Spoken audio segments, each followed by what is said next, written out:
सोच, आज का दिन कोई साधारण दिन नहीं है।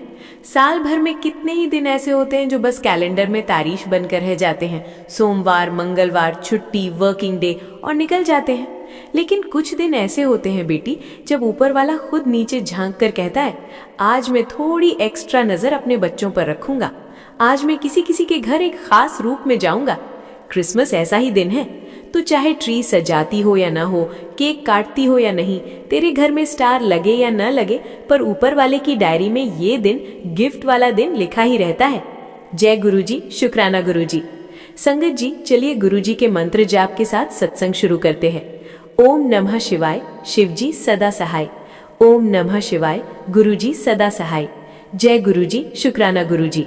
इससे पहले जो गुरुजी के चरणों में लाइक सब्सक्राइब समर्पित करें, उनके घर में सुख समृद्धि की कभी कमी ना करें हमारे प्यारे गुरुजी। उन्हें भरपूर दें गुरु महाराज, उनकी हर इच्छा को पूर्ण करें।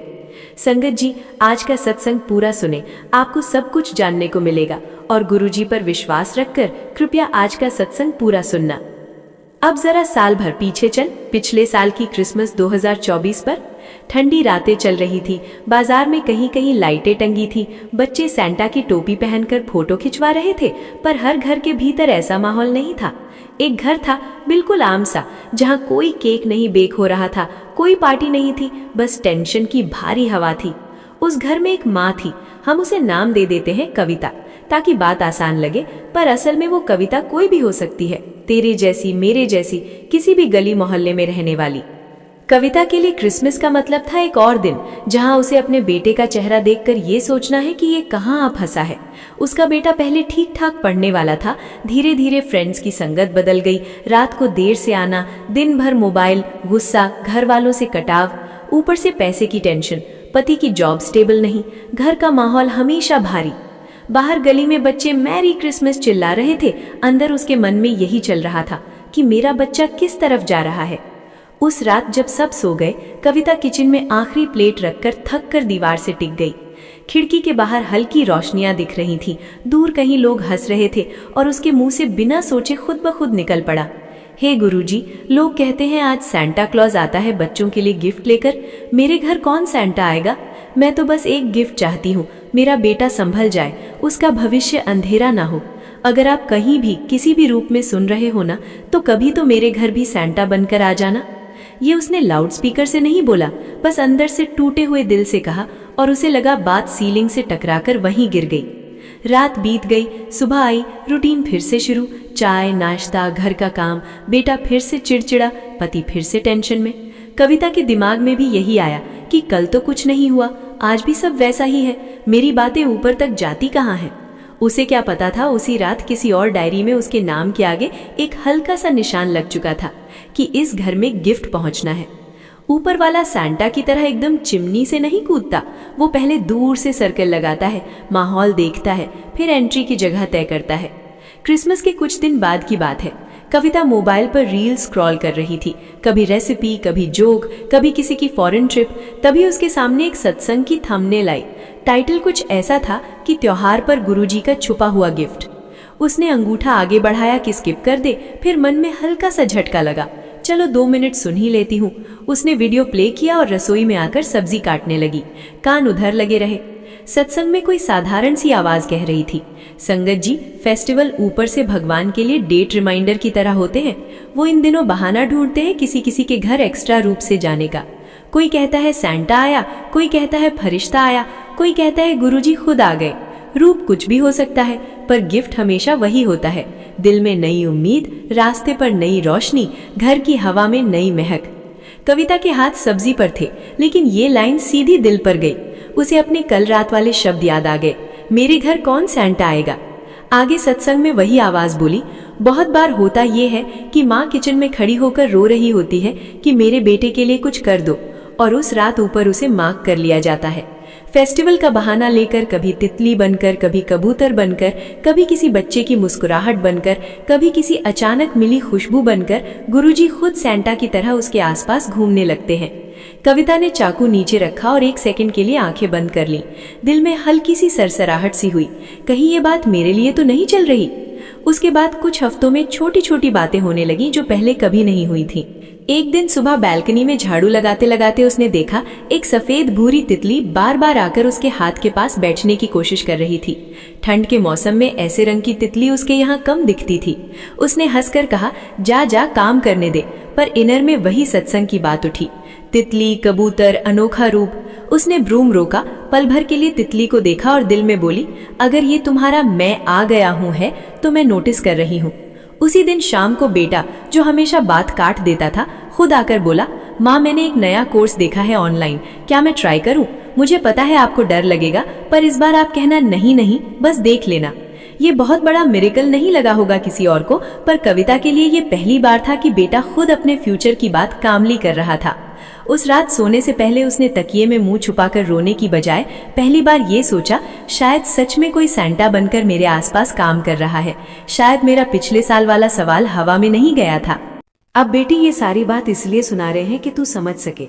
जब तू ये वाला संदेश पढ़ती है, बेटी आखिर मुझे तूने मजबूर कर ही दिया, आज क्रिसमस पर मैं खुद सैंटा बनकर तेरे घर आ रहा हूँ, तो ये किसी और कहानी की लाइन नहीं, तेरी भी लाइफ के लिए आज लिखा हुआ वाक्य हो सकता है।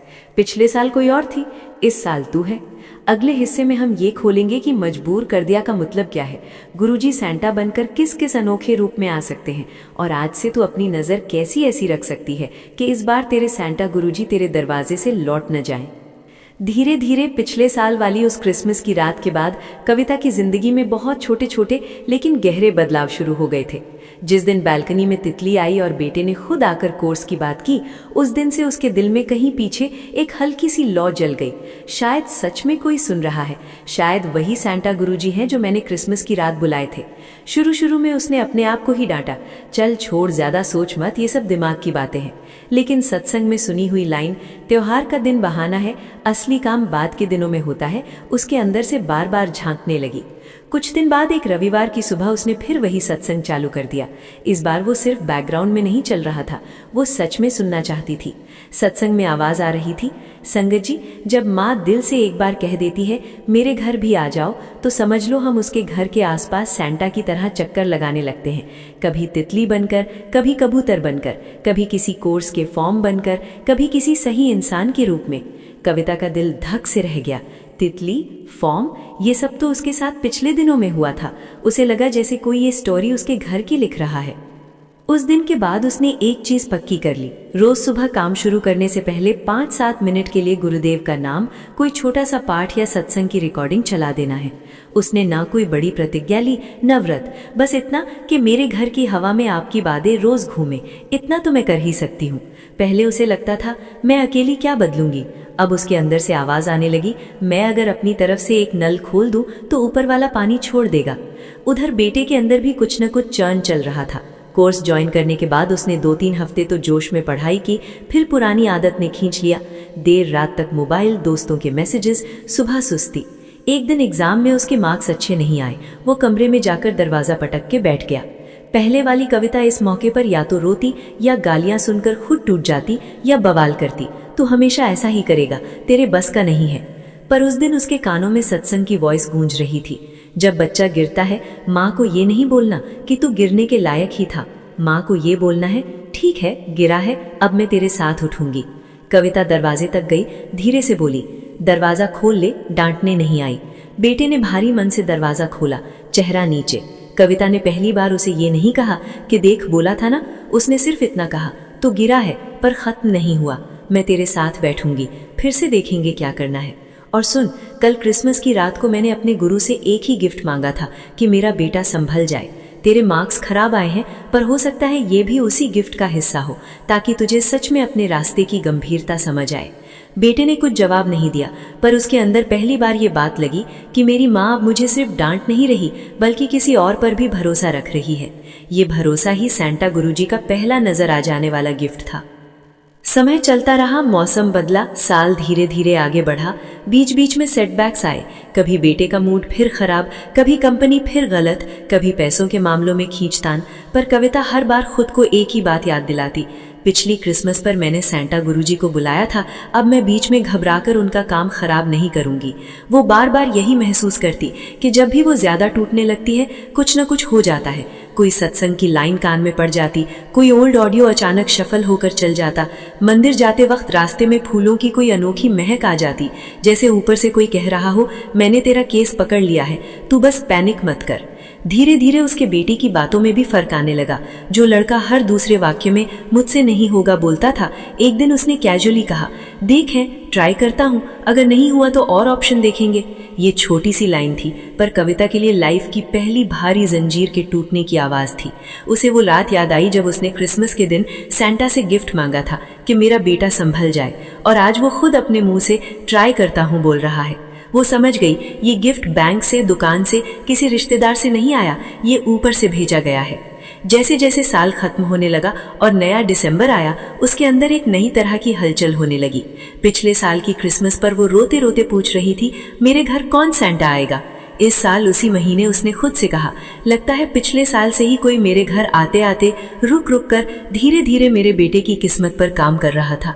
एक दिन सुबह सुबह जब वो छत पर कपड़े सुखा रही थी, उसने देखा एक सफेद कबूतर जिसकी एक टांग पर हल्का सा लाल धागा फंसा हुआ है, आकर दीवार पर बैठ गया है। वो उसकी तरफ देख रहा था, जैसे कुछ कहना चाहता हो। उसके भीतर अचानक वो सत्संग वाली लाइन तेज हो गई, कभी तितली बनकर, कभी कबूतर बनकर, कभी किसी संकेत बनकर हम सैंटा की तरह आते हैं। कविता के होठों पर खुद निकल पड़ा, ठीक है गुरुजी, मैं समझ गई, ये आपका ही तरीका है मेरी क्रिसमस कहने का। उस शाम जब वो अकेली कमरे में बैठी थी, उसने पीछे मुड़कर पूरे साल को देखा। कितनी बार उसे लगा था कुछ नहीं होगा, पर फिर भी थोड़े थोड़े फर्क हर जगह आए। बेटे की भाषा में, घर के माहौल में, अच्छी सलाहों में, अंदर के भरोसे में।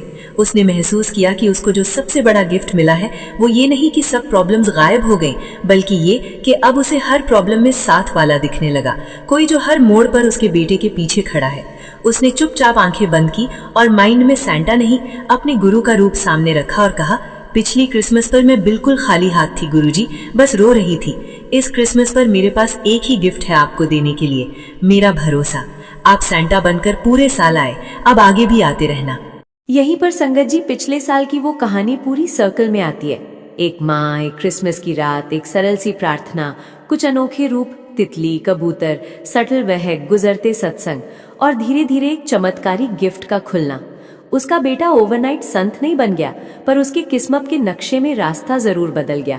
उस घर में हैवी हवा के बीच लाइट पॉकेट्स बनने लगे और उस माँ के अंदर दिमाग की जगह दिल से ये आवाज आने लगी, मैंने सैंटा को देखा नहीं, पर उसके भेजे हुए गिफ्ट रोज देख रही हूँ। अब जब तू आज की क्रिसमस पर यह सत्संग सुन रही है तो समझ ले, पिछले साल की वो कहानी बस कहानी नहीं, तेरे लिए एक इशारा है। वहाँ कविता थी, यहाँ तू है। वहाँ उसकी पुकार थी, यहाँ तेरी है। अब अगले हिस्से में हम सीधे आज के टॉपिक पर उतरेंगे। ये जो आवाज तुझसे कह रही है, बेटी आखिर मुझे तूने मजबूर कर ही दिया। आज क्रिसमस पर मैं खुद सैंटा बनकर तेरे घर आ रहा हूँ, एक अनोखे रूप में तेरा चमत्कारी गिफ्ट लेकर। मुझे पहचानने और घर बुलाने के लिए अभी सत्संग सुन। जितनी बार सुनेगी उतनी जल्दी आऊंगा। ये कोई फिल्मी डायलॉग नहीं, तेरे लिए ऊपर से बोला गया पूरा संदेश है। मुझे तूने मजबूर कर ही दिया का मतलब ये है कि तेरी सच्ची बिना दिखावे वाली पुकार, तकिए में मुंह छुपाकर रोना, अकेले किचन में खड़े होकर कहना अब मेरे बस का नहीं रहा, गुरुजी आप ही कर दो। बेटे को देखकर मन में बोलना अगर आप भी नहीं आए तो मैं नहीं जानती क्या होगा। ये सब मिलकर ऊपर तक इतनी बार पहुंचे कि अब वो तेरा केस हल्के में नहीं ले सकता। क्रिसमस उसके लिए गिफ्ट का दिन है, एक्स्ट्रा करुणा का दिन। जब वो देखता है कि इस दिन भी तू दूसरों की रोशनी देखकर सोच रही है मेरे घर कब, तो वो कहता है ठीक है, आज मैं तेरे यहाँ सैंटा की तरह देने वाले रूप में आऊंगा, लेकिन मैं खुद सैंटा बनकर तेरे घर आ रहा हूँ का मतलब ये मत समझ कि दरवाजा खोलते ही लाल टोपी वाला कोई बूढ़ा खड़ा मिलेगा। सैंटा गुरुजी का मतलब है वो रूप जो बिना डराए, बिना लेक्चर दिए तेरे आसपास घूमकर ये एहसास दिलाए कि मैं आ गया हूँ, अब तेरे हालात अकेले नहीं हैं। अनोखे रूप में ये सबसे जरूरी हिस्सा है। ये अनोखा रूप क्या हो सकता है? सुबह सुबह खिड़की पर बैठी कोई सफेद तितली जो बार बार तेरे पास मंडरा रही हो, बालकनी या छत की दीवार पर आकर चुपचाप बैठा कोई कबूतर जो भागे नहीं, अचानक मार्केट, मंदिर या बस में दिखने वाला कोई छोटा बच्चा जो सैंटा की टोपी पहनकर तुझे देखकर मुस्कुरा दे, रसोई या कमरे में अचानक आए गुलाब या अगरबत्ती जैसी हल्की सी खुशबू जबकि आसपास कुछ जल न रहा हो, मोबाइल खोलते ही सामने आ जाने वाला कोई सत्संग या लाइन जो सीधे तेरी प्रेजेंट हालत पर कमेंट कर दे, या तेरे ही बेटे के मुंह से पहली बार निकली ऐसी बात, देखते हैं माँ चाय करता हूँ। ये सब सांता गुरुजी के अनोखे रूप हो सकते हैं। पहले तू इन्हें कोइंसिडेंस कहकर हंस देती थी, अब इन्हें सीरियस लेना सीख। अब तेरा चमत्कारी गिफ्ट क्या है? हर किसी के लिए अलग। किसी के लिए बेटा नशे से निकलने का मन बना ले, किसी के लिए सही नौकरी या पढ़ाई का रास्ता मिल जाए, किसी के लिए घर के झगड़ों का टोन बदल जाए और बात शांति से होने लगे, किसी के लिए सालों से बिगड़ती रिपोर्ट का स्टेबल हो जाना, और बहुतों के लिए सबसे बड़ा गिफ्ट ये कि अंदर से गिल्ट और डर हटकर भरोसा आना शुरू हो जाए। मैं सच में अकेली नहीं हूँ, कोई मेरे बेटे के पीछे, मेरे घर के पीछे खड़ा है। ये गिफ्ट डिब्बे में पैक होकर नहीं आते, ज्यादातर ये किसी नई सोच, नए फैसले, नई आदत या नई चांस के रूप में आते हैं। इसलिए कहा गया, मुझे पहचानने और घर बुलाने के लिए अभी सत्संग सुन। अगर तेरी नजर, तेरी लैंग्वेज, तेरी सोच पुरानी ही रही तो सांता रूप 100 बार आएंगे तू पहचान ही नहीं पाएगी। सत्संग तेरे अंदर की एंटेना चालू करता है, शिकायत वाली नजर से संकेत ढूंढने वाली नजर तक।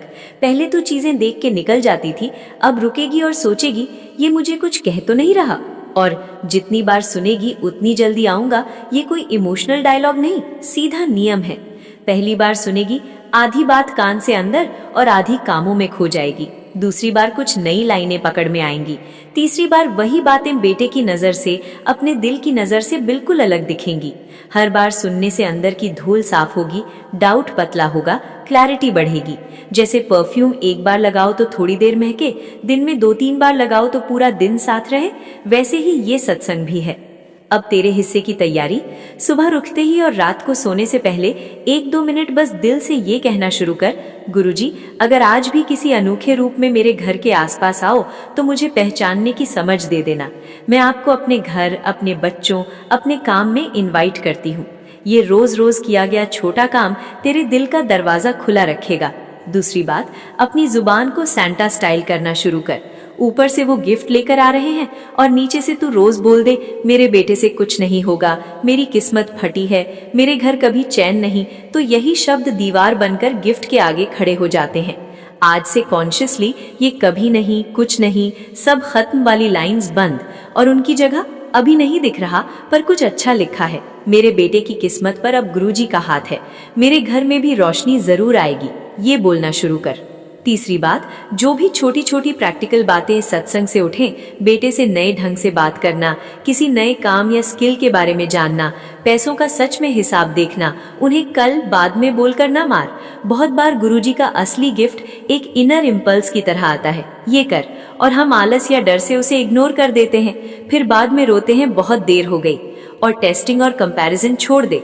अगर सच में आए हो तो आज ही ये कर दो, फला के घर ऐसा हुआ। ओम नमः शिवाय। शिवचे सदा सहाय। ओम नमः शिवाय। गुरुचे सदा सहाय। जय गुरुजी, शुक्राना गुरुजी, अनंतम अनंत शुक्राना।